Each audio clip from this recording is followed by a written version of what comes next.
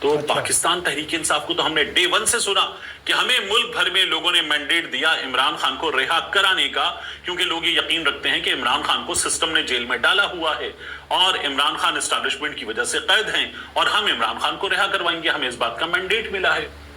تو سہیل آفریدی صاحب نے بقول فریہ ادریس صاحبہ کی جو بات کی، وہ بات تو یہ ثابت کرتی ہے کہ سہیل آفریدی صاحب یہ کہہ چکے کہ مجھے مینڈیٹ اس بات کا نہیں ملا۔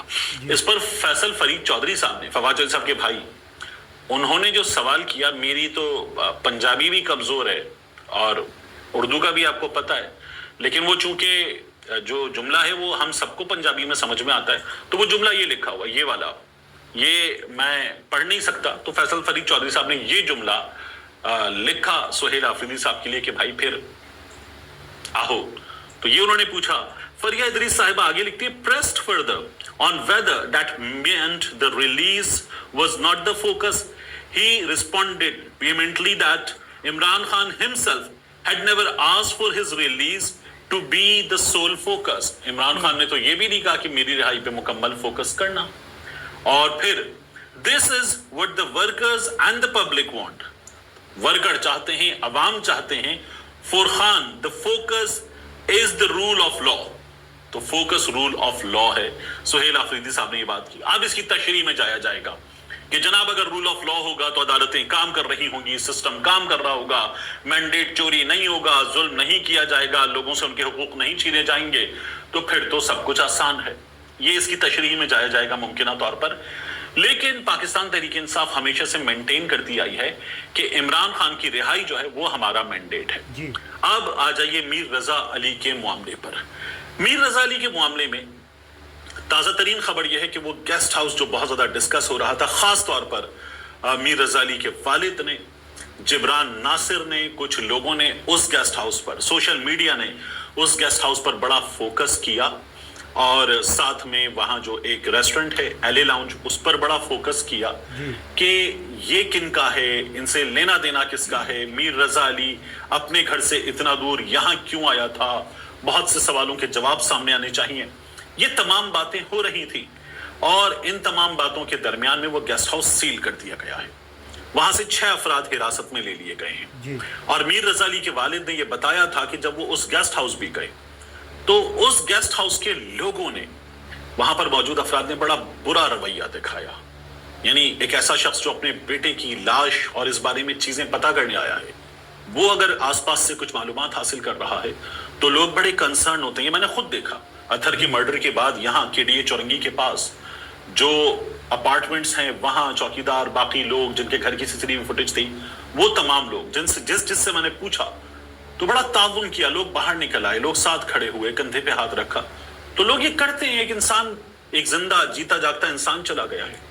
میر رضا علی کے والد نے کہا کہ ان کا رویہ بڑا برا تھا، گیسٹ ہاؤس سیل کر دیا گیا ہے، 6 افراد وہاں سے حراست میں لے لیے گئے ہیں۔ ایک کار کی بات ہو رہی تھی، اس میں آنے والے 4 افراد حراست میں لے لیے گئے ہیں۔ اور یہاں پر جو ریسٹ ہاؤس ہے، یہاں پر جو ریسٹورنٹ ہے، معاف کیجیے گا، ریسٹورنٹ، اس کے بارے میں یہ بات ہو رہی ہے کہ وہ ریسٹورنٹ جو ہے وہ ایک بہت طاقتور شخصیت کا ہے۔ اس شخصیت کا سندھ کی حکمران جماعت سے اور اس کے بڑوں سے کچھ تعلق بتایا جاتا ہے، انہوں نے لا تعلقی کا اعلان کر دیا۔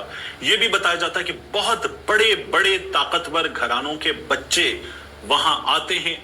وہاں بظاہر ریسٹورنٹ ہے، اور اس کے بعد وہاں کچھ اور بھی ہوتا ہے جو اندھیروں میں کالے کرتوت ہوتے ہیں، وہ بھی وہاں پر انجام دیے جاتے ہیں۔ یہ تمام باتیں تھیں، وہ بھی سیل ہو گیا ہے۔